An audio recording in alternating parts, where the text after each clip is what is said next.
Ya, assalamualaikum warahmatullahi wabarakatuh. Selamat pagi, selamat siang, selamat sore, selamat malam semuanya. Kembali lagi bersama saya, Fian Bikaria, dan di sini kesempatan kali ini saya akan melakukan belum tak buka rupanya. Oke, melakukan bukan latihan juga sih. Oke, membahas kelanjutan dari video sebelumnya. Sekarang adalah handling request. Oke, masuk ke pembahasan ini, saya lanjutkan. Oke, overview. Secara umum, seperti yang dijelaskan sebelumnya, antara struktur aplikasi itu ada entry script, aplikasi, controller, models, komponen, action, dan lain sebagainya. Dan di sini ada lebih ke skema, lebih jelasnya. Dimana yang pertama di sini kita lihat ada user, teman-teman.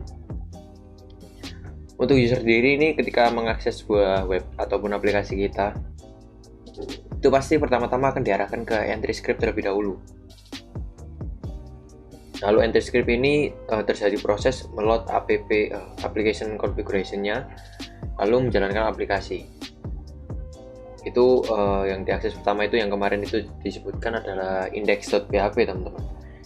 Lalu berlanjut setelah masuk dari entry script itu masuk ke aplikasi, karena aplikasi itu dijalankan. Lalu merequest komponen. Jadi komponen apa aja dari aplikasi kita yang dibutuhkan di situ ketika pertama kali masuk itu akan di request dan menjadi result root-nya. Lalu dari result root tersebut akan membuat sebuah controller. Nah, controller ini kan nanti yang mengarahkan apakah user ini memilih action ini atau action itu, misal seperti itu ya teman-teman. Lalu masuk ke controller. Oke, dari controller sini user akan memilih actionnya. Entah dia akan memilih index atau memilih apa ya kemarin ya. Kalau kita buka di sini ada apa? Oke, di sini ada mahasiswa, about, kontak, dan login. Misal pertama-tama kita masuk ini, user masuk itu masuk ke sini, index. Lalu berlanjut ke aplikasinya, kita itu bisa memilih mahasiswa. Nanti akan diarahkan atau bisa dibilang untuk controllernya akan mengarahkan user ke ini tuh lebih tepatnya ke view ya. Kalau kita amati view coba.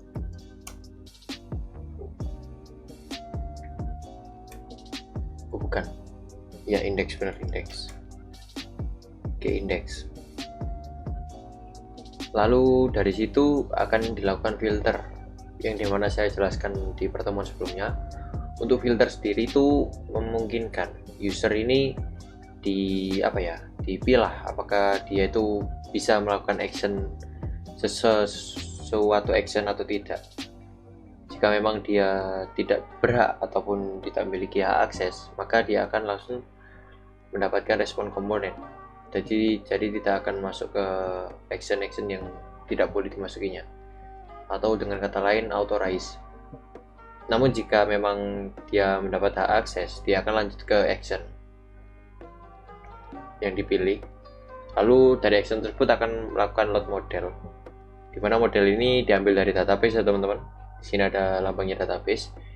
Itu di load ke model akan meload ke actionnya. Jadi tampilan-tampilan yang di sini nih itu berdasarkan database teman-teman. Ada ID, ada NRP, nama mahasiswa, dan email. Lalu lanjut ke render view. Render view lebih tepatnya itu lebih ke model ini ya, bootstrap maupun CSS-nya. Jadi kalau kita lihat di sini bootstrap maupun CSS-nya bervariasi ya teman-teman. Nah di sini itu namanya render view prosesnya, dan itu mengambil dari view di sini. Kadang juga view ini mengambil dari widget ataupun ya seperti template gitulah maksudnya widget. Mungkin bisa lebih bervariasi daripada tampilan-tampilan yang default dari Y2 ini. Lalu setelah itu baru selesai mendapat respon komponen dan akan ditampilkan ke user. Kurang lebih seperti itu gambaran singkatnya. Lalu berikutnya ada proses request. Setiap kali aplikasi Y2 menerima request akan melalui proses-proses berikut ini. Yang pertama, user membuat request ke entry script, web atau index.php. Ini seperti saya jelaskan tadi. Lalu entry script membuat konfigurasi atau bisa dibilang file config.php dan membuat sebuah application instance. Ini modelnya seperti apa ya nanti? Seperti object oriented kalau kurang lebih teman-teman pelajari di pemrograman berorientasi objek. Lalu ketika ini aplikasi akan menetapkan root dengan bantuan komponen aplikasi yang bernama request. Lalu kemudian aplikasi membuat controller instance untuk menangani request. Jadi request yang masuk itu diarahkan atau dikelola oleh controller, teman-teman. Lalu controller akan membuat action instance dan menjalankan filters untuk action tersebut. Kurang lebih seperti itu prosesnya secara deskripsi. Lalu ada lanjutannya. Jika ada filter yang tidak terpenuhi, maka action akan dibatalkan dan langsung ke menuju itu ya, respon itu tadi, respon komponen. Lalu jika semua filter terpenuhi, maka action akan dijalankan. Lalu action akan membuat data model, kemungkinan besar terhubung dengan tabel di database. Lalu 9, action akan merender view dengan menyertakan data model. Jadi yang di render view itu berdasarkan data model ya teman-teman. Jadi modelnya itu ada data apa aja, itu di render bersama view. Dan nanti tampilannya akan jadi seperti ini, ada tabel, warna-warna seperti ini, dan icon-icon seperti ini. Oke, langsung yang terakhir itu komponen respon akan mengirimkan hasil proses render ke browser pengguna. Dan itu yang akan ditampilkan ke layar kita ini, atau layar user, dalam bentuk HTML, CSS, dan atau client-side script lainnya. Seperti ya, PHP, ataupun Ajax, dan lain sebagainya. Lalu kemudian ada bootstrapping. Bootstrapping adalah proses mempersiapkan environment sebelum aplikasi mulai menerima dan proses request yang datang. Bootstrapping ini ya mempersiapkan environment, ini maksudnya mempersiapkan tata letak ya, atau bisa dibilang environment itu artinya lingkungan. Oke, bootstrapping dilakukan pada dua tempat, yaitu entry script dan aplikasi. Jadi ada di dua tempat ya, di awal di sini entry scriptnya maupun di aplikasi. Kalau kita menuju ke kodenya, itu kita bisa lihat di sini teman-teman. Oke, kita buka ikon di web ya. Di web itu ada, sebentar, di web index.php. Nah ini teman-teman, di sini itu ada merender yang namanya bootstrappingnya. Itu kurang lebih.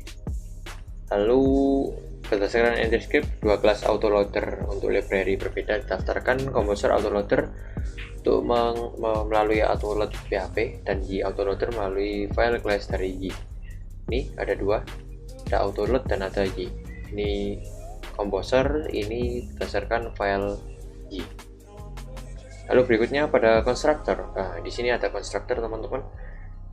Seperti yang saya bilang di awal, ini akan jadi apa ya, sedikit hampir menyenggol-nyenggol yang namanya object oriented programming.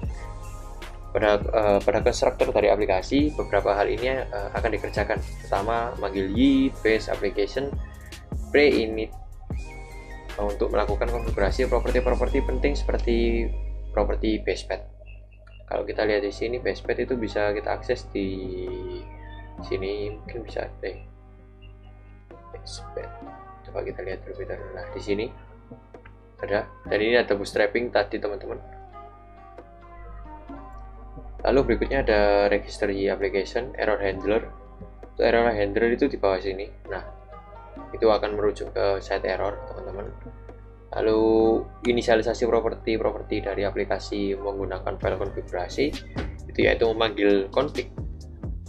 Lalu memanggil Y base application init yang nantinya akan memanggil Y base application bootstrap untuk menjalankan komponen bootstrapping. Yang saya lihatkan di sini adalah sebelah ini teman-teman, memanggil komponen bootstrap yang akan digunakan untuk bootstrapping atau persiapan untuk menyiapkan environment, kalau dibilang kalau yang dikatakan oleh modul. Oke, lanjut mengincludekan file extension manifest di vendor ysoft extension.php. Nah, ini itu juga untuk menginclude file-file extension yang ada di vendor, dimana vendor sendiri ini adalah komponen-komponen penunjang untuk tampilan dari web kita. Oke, membuat dan menjalankan komponen aplikasi dan atau modul-modul yang dideklarasikan pada properti bootstrap dari aplikasi. Ya, ini kurang lebih intinya untuk merun atau menjalankan ya teman-teman. Berikutnya, karena bootstrapping dilakukan sebelum menangani request, pastikan hanya komponen yang penting saja ini masukkan dalam proses bootstrapping. Nah, ini namanya autoload ya teman-teman, dimana pakai log itu untuk menyeleksi manakah bootstrap yang diperlukan. Misal kalau kita masuk ke sini mahasiswa, tentunya bootstrap yang diupload ataupun kontak login home ini kan tidak diperlukan, jadi tidak perlu di load. Jadi setiap kita sebagai user melakukan request ke home misal, maka Bootstrap untuk ini saja yang akan di load. Kurang lebih gambarannya seperti itu.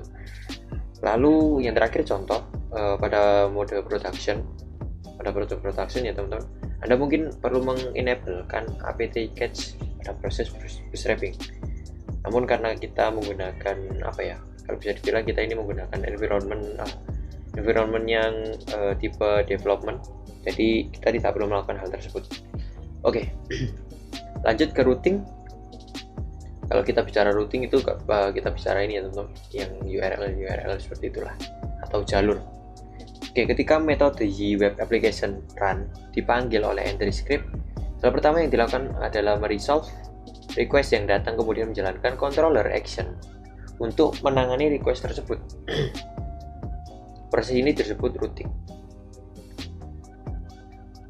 Lalu proses resolve ditangani oleh metode web request resolve yang akan menghasilkan route valid, di mana route valid ini adalah controller action yang sesuai dipanggil. Itu ketika misal ini kan udah diedit, misalnya seperti ini teman-teman. Ini juga udah diedit. Kalau aslinya itu indeks seperti ini. Nah, nggak ada malah. Nah, ini kurang lebih ini aslinya route valid. Ketika kita masuk ke home yaitu masuk ke site index, kalau kita masuk ke mahasiswa ya mahasiswa index. Kurang lebih seperti itu. Oke, kembali ke home. Lalu untuk route tidak valid ini dimunculkan web not found exception. Ini hanya untuk apa namanya, blocking kalau nggak salah. Blocking itu ketika web kita mengalami maintenance, itu kan kita tidak ingin apa ya namanya, user itu mengakses web kita dan melihat kejelekan-kejelekan atau perbaikan-perbaikan yang sedang dilakukan oleh si developer. Misal ketika kita ada something ya di salah satu komponen, salah satu fitur, misal di about nih, kita belum mengisi konten apa-apa, yang dimana artinya ini sedang maintenance dan kita tidak ingin user atau pengguna itu melihat maintenance ini. Jadi kita bisa mengarahkan untuk blocking, dimana blocking ini akan semua pilihan dari user atau semua request dari user akan diarahkan ke satu site seperti itu, satu tampilan aja. Misal diklik go mahasiswa upload, itu akan diarahkan ke satu tampilan. Dan dimana itu akan dibahas di bawah ini. Cek. Halo tes. Oke, suara saya masih masuk. Oke, berikutnya ada apa lagi ini? Oke, tidak ada root, ini maksudnya controller action pada property default root akan dipanggil. Oke, misal kita masukkan ya, nggak ada root apa-apa, misalnya web, ini kan tidak ada root nih, web. Nah, ini namanya default root, dimana default root itu udah kita udah kita setting di sini teman-teman. Nah, misal ini kita enablekan lagi nih. Disable. Gimana jadinya? Maka akan jalan ke sini teman-teman. Namun kalau kita udah mengset default rootnya, nah akan jalan ke sini. Kok tak sih? Oke, udah. Catch all route adalah kondisi spesial di mana semua request akan diarahkan ke sebuah control action. Misal aplikasi dalam fase maintenance. Nah, ini yang saya bilang. Dalam hal ini dapat dilakukan dengan mengisi properti catch all di file konfigurasi web.php dengan control action yang dikehendaki. Nah, control action ini maksudnya kita memilih mana yang akan kita arahkan kemana website, kemana tampilan kita akan arahkan ketika sedang maintenance. Oke, misal saja langsung lihat codingan kita. Ada di web.php. Oke, di sini saya sudah menyiapkan. Sebenarnya ini nggak ada ya teman-teman, silakan nulis sendiri. Oke, saya uncomment dan di sini akan saya arahkan ke site error, dimana kalau kita lihat di sini udah ada ya teman-teman, pastikan udah ada di site itu view. Oke, di view di site ini ada error. Nah, kurang lebih tampilannya akan seperti ini. Mungkin ini akan saya rubah juga. Oke, kita lihat di sini teman-teman. Kalau misal catch all-nya udah saya enable, pasti akan mengarah ke set error. Meskipun kita pilih yang mana saja, ini akan mengarah ke sini teman-teman. Meskipun kita rubah di sininya, pasti akan mengarah ke sini. Kita juga bisa merubahnya, misal kita arahkan saja ke site/web /index aja yang di tampilan awal. Nah, kita pencet mana saja pasti mengarahkan ke satu action saja. Kurang lebih seperti itu teman-teman. Oke, saya arahkan ke error aja. Atau mungkin kita siapkan saja satu komponen. Misalnya di sini saya duplikat untuk errornya. Oh, nggak bisa diduplikat. Apa ya untuk duplicate?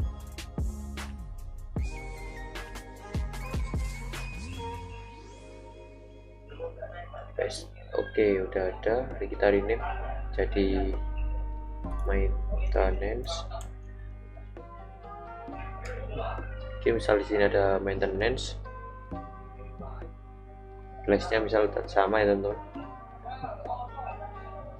Kita arahkan ke maintenance untuk di web sini. Maintenance. Kita lihat, oke, akan sama seperti ini. Kita sedikit edit di sini, mungkin di maintenance-nya alert danger message-nya itu yang ada di alert danger ini, dari sini. Message sendiri ini diambil dari config biasanya. Message.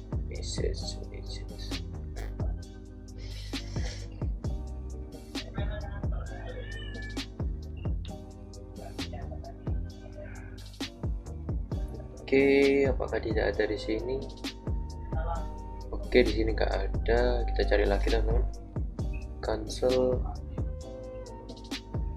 Ini untuk aplikasi cancelnya. Kan, oke, lanjut ke mana lagi ya? Index. Bukan, harusnya bukan di sini. Controller. Set controller. Nah, di sini harusnya. Kita cari di sini teman-teman untuk apa ya tadi? Message.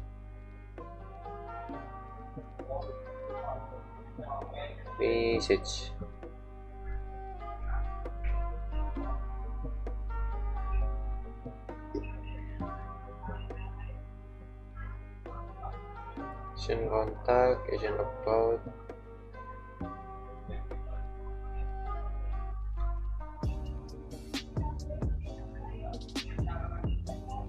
Enggak ada. Sebentar.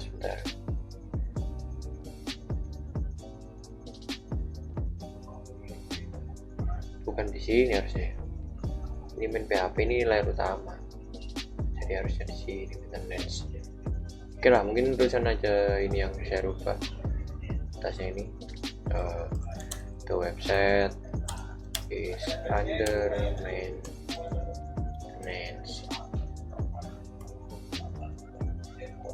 Please contact us if you think this is a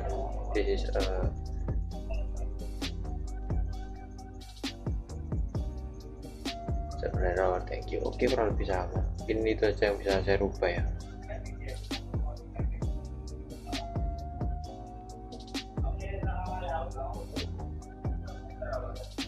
Oh, maintenance-nya nggak bisa diakses. Saya kembalikan ke bukan index, di main PHP. Bukan.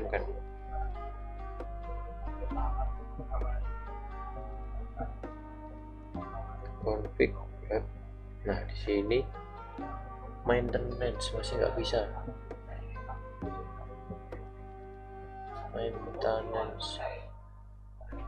Udah sih harusnya bisa sih. Untuk catch all-nya nggak bisa diakses ya. Oke, nggak apa-apa. Maintenance PHP. Masih nggak bisa. Oke, masih nggak bisa diedit teman-teman.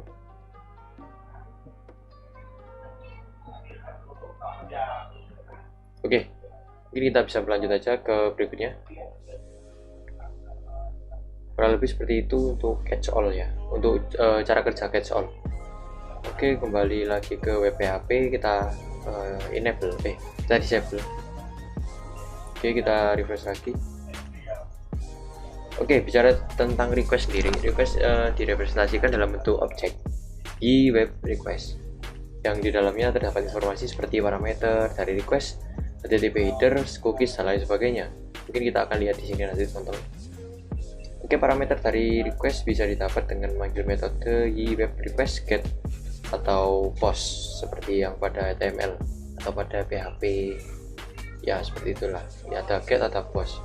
Nah, seperti ini teman-teman yang biasanya umum kita gunakan. Contohnya misal seperti ini, get apa gitu, ID apa, post kita panggil post, name gitu ya, seperti itulah request, kirim-kiriman gitulah. Oke, mungkin kalau kita cek ya request di sini tuh kita bisa lihat, misal di inspect tuh ada di network, lalu kita refresh. Nah, di sini muncul indeks, di sini terlihat ya localhost dan lain sebagainya ini. Kalau misal kita rubah ini jadi IP server kita, karena kita pakai localhost, jadi kita sama dengan gunakan IP dari laptop kita sendiri atau perangkat kita sendiri. Dan ini status code-nya udah oke, jadi ini udah berjalan. Dan metodenya di sini terlihat get. Teman-teman kalau masih ingat bedanya get dan post itu dapat pada URL di sini. Biasanya kalau post itu akan ditampilkan semua secara lengkap, maka ketika login itu karena ada password maupun username-nya. Namun kalau get itu bisa disembunyikan untuk beberapa komponen. Oke, seperti itu. Lanjut, di bawah ini ada apa aja? Content type. Oke, content type-nya HTML. Lalu apa lagi yang bisa kita dapat dari sini? Cookies, ada cookies di sini teman-teman. Terus hostnya ini ada localhost. Lalu apa lagi nih? Ada user agent. Nah, user agent ini aplikasi yang untuk kita mengakses ini pakai aplikasi apa, kurang lebih seperti itu. Di sini pakai Mozilla 5.0. Oh, kenapa pakai Mozilla ya? Oke, nggak ada info lagi di sini. Oke, untuk responnya kurang lebih seperti ini, mengembalikan HTML, previewnya seperti ini tanpa CSS ataupun bootstrap ya. Oke, ini headers teman-teman. Kalau kita lihat di sini, kita bisa merubah ini teman-teman. Kalau mau dengan IP laptop kita bisa lihat di comment prompt aja.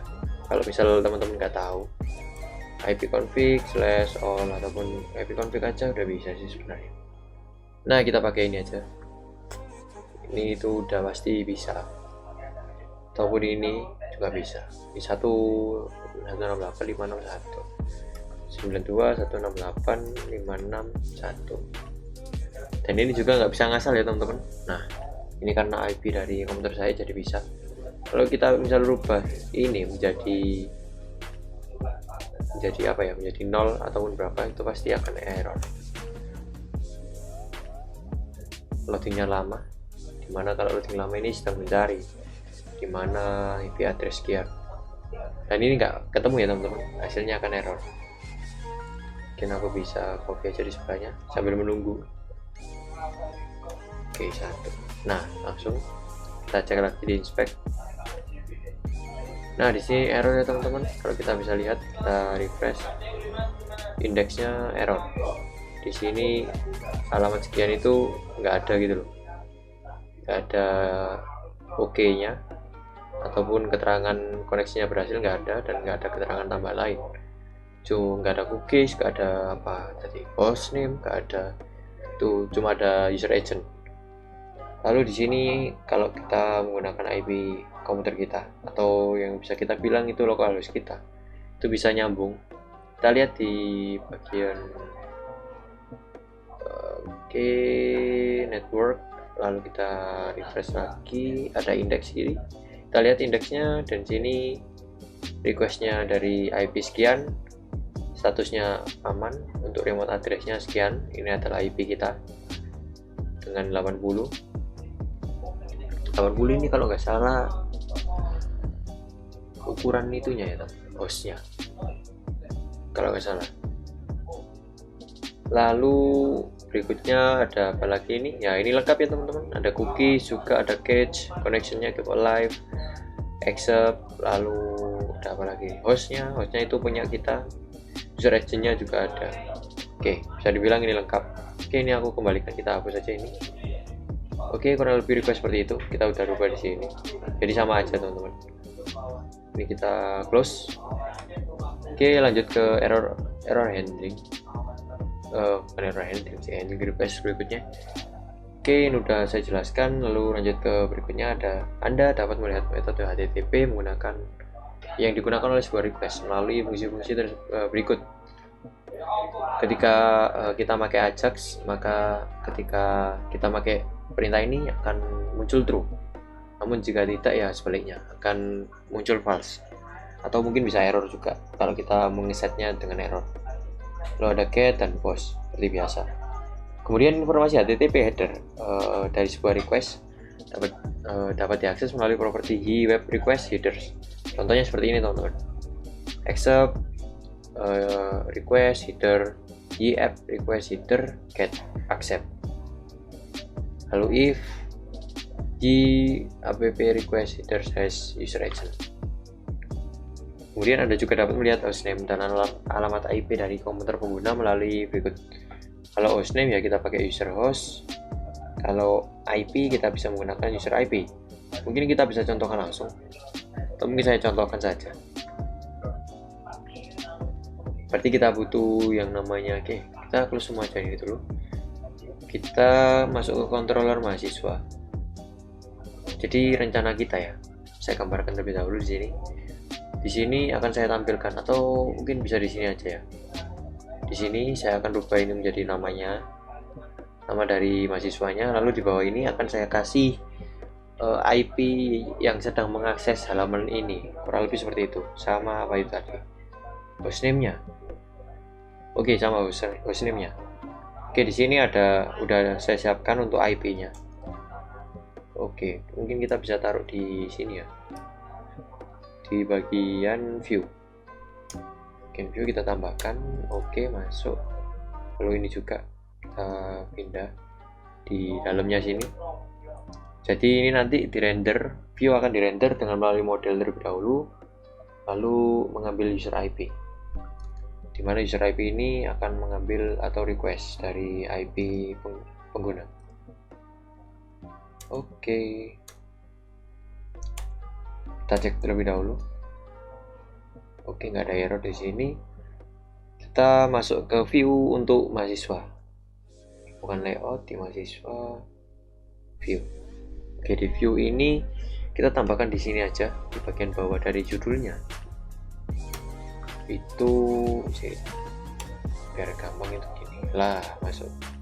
Ini kita hapus, kita ubah menjadi apa tadi namanya, user IP. Oke, kurang lebih seperti ini. Lalu ID di sini, judulnya akan kita rubah menjadi nama. Oke, nama. Title ini bisa kita rubah menjadi name. Oke, kita coba refresh.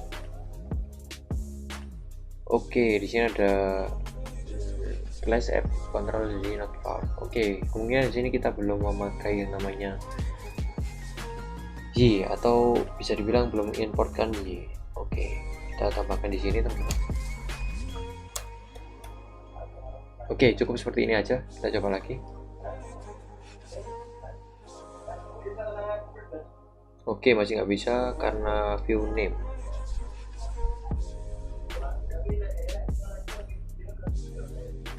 Oke, kita kembalikan coba ke title, apakah bisa.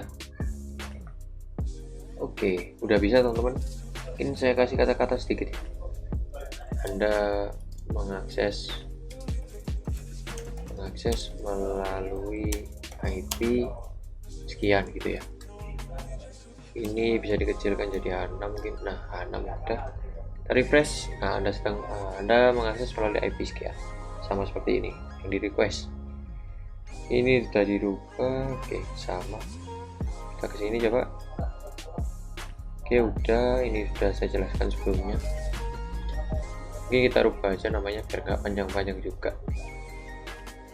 Hapus, kita save.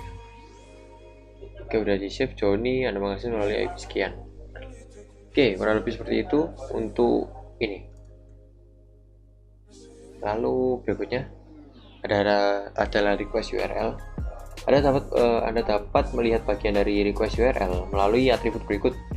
Contoh URL diminta adalah sekian, example.com admin index php /product id 100. Ini kalau kita bisa lihat di sini adalah seperti tampilan view ya teman-teman. Di dalam indeks ini kita pilih produk, lalu produk yang ditampilkan adalah produk dengan ID 100.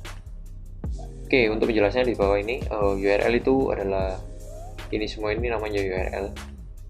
Mulai dari admin bla bla bla, ini URL tanpa ini host info part. Host info part itu yang di depan ini, example.com, depan ini host info.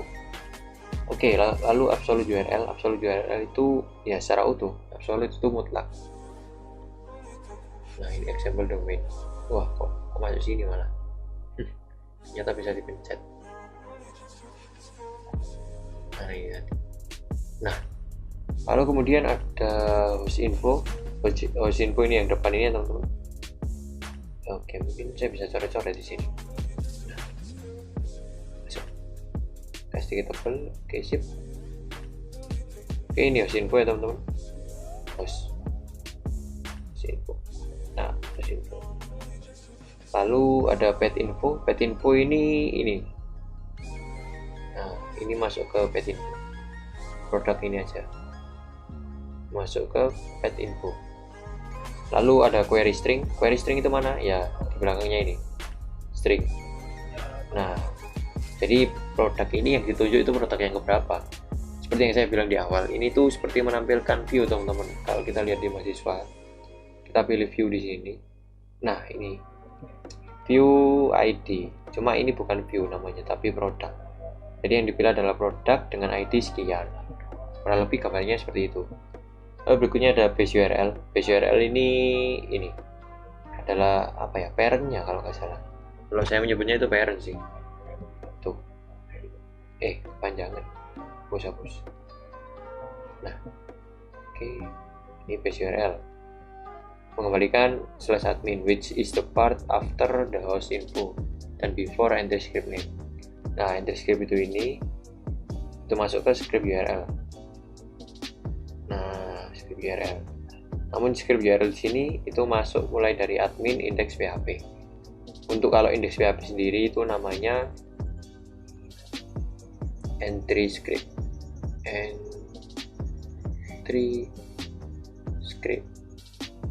Oke.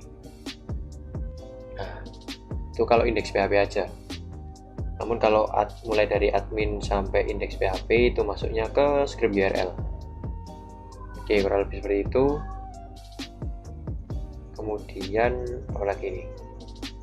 Ada server name. Oke, kalau server name ini ya seperti yang kita tahu ya, server itu ya ini.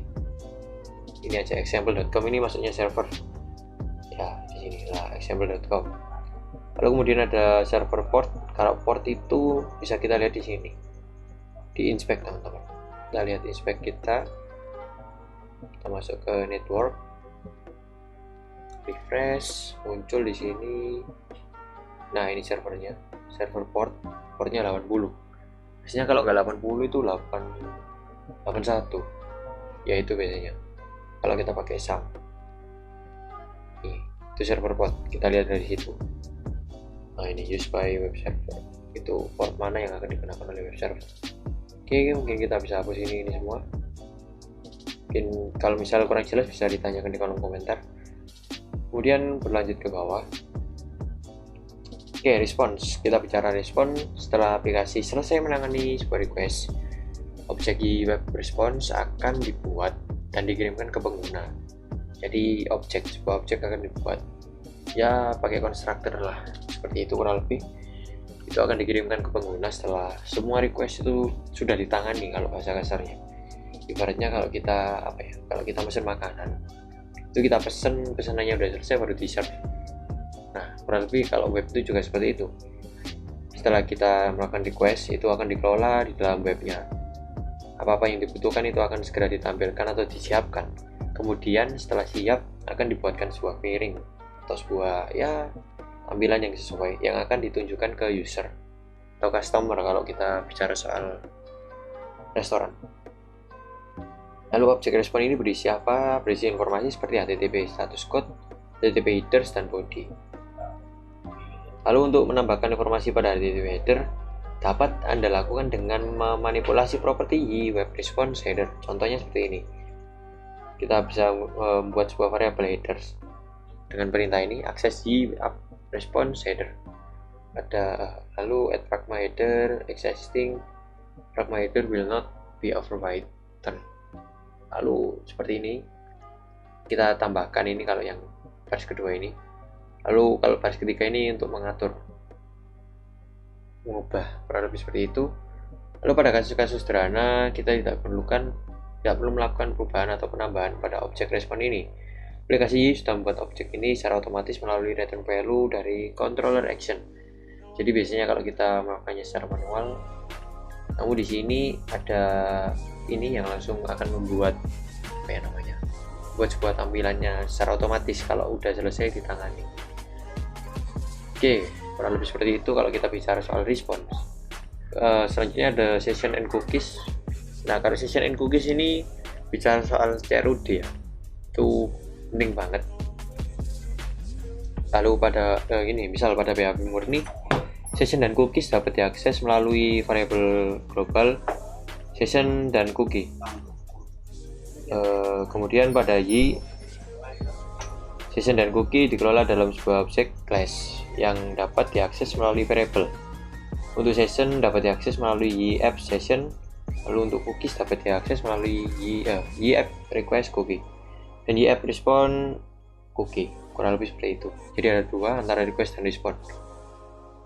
Untuk session sendiri itu kalau kita bicara session itu ada kayak seperti kalau kita login dalam sebuah aplikasi seperti ini misal.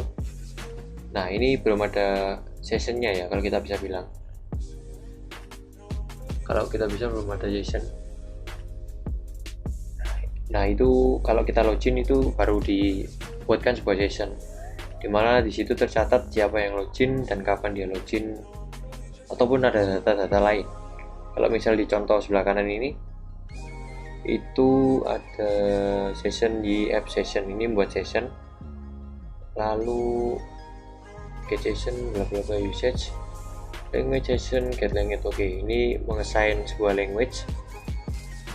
Oke, lalu berikutnya ada coret.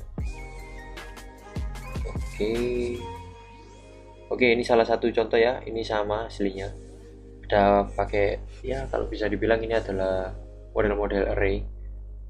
Selanjutnya ini juga sama, ini di set untuk language-nya adalah English US United States. Ini itu sama, dan yang terakhir ini juga sama, terserah pakai yang mana, itu sama semua. Yaitu ketika misal user login dimanapun dan kapanpun, itu secara otomatis bahasa yang digunakan adalah bahasa Inggris US. Lalu berikutnya ada get the cookies collection from the request component. Oke, ini untuk mengkolek sebuah cookies, atau misal kayak user yang login itu mengakses aplikasi apa aja, waktunya, tanggalnya, terus apa aja yang habis disimpan itu biasanya di cookies. Makanya biasanya kalau kita belum logout itu terus kita kembali dengan ini pakai gopek terus, itu akan kembali ke halaman-halaman kita sebelumnya. Nah, itu namanya cookies, menyimpan history juga bisa. Nah, kurang lebih seperti itu. Lalu selanjutnya ada get the language cookie value. If the cookie doesn't exist, return as default value. Oke, jelas. Oke, semisal di sini case-nya di baris ini itu adalah ketika cookies-nya tidak ditemukan, itu secara otomatis di set bahasa yang digunakan adalah bahasa Inggris. Meskipun misal kita udah login, kita assign pakai bahasa Indonesia, lalu misal cookies kita nggak ditemukan secara otomatis atau kita udah logout ya, itu kan cookies kita secara sistem udah terhapus, dan itu akan otomatis terassign menjadi bahasa Inggris kalau saya baca dari sini. Lalu yang terakhir ini adalah add new cookie to the response to be sent. Oke, ini itu membuat cookie baru yang akan dikirim. Ini untuk menambahkan, itu adalah termasuk language, value-nya ZHCN. Oke, kurang lebih seperti itu kalau kita bicara cookies dan juga session. Oke, berikutnya udah habis sepertinya untuk tutorialnya ataupun percobaan dan penjelasan. Berikutnya ini ada latihan, mungkin saya akan bahas di video selanjutnya teman-teman. Dan di sini ada beberapa hal yang bisa kita coba, dan saya rasa ini cukup banyak ya, karena ini membuat tabel, lalu juga apa ini? Oke, buat tabel, lalu buat modelnya untuk ini, lalu juga menambahkan proses untuk mencatat informasi. Oke. Jadi ini akan mencatat semua yang namanya ini. Kalau kita lihat di request URL ini semua ini yang ada di request URL itu kita catat dan masukkan ke dalam tabel yang di sini. Oke, mungkin akan saya lanjutkan ke pembahasan video selanjutnya untuk latihan dari apa ini materinya, request handling request. Oke, mungkin cukup sekian untuk video hari ini, kurang lebihnya mohon maaf. Terima kasih, saya Pendek Arya. Wassalamualaikum warahmatullahi wabarakatuh.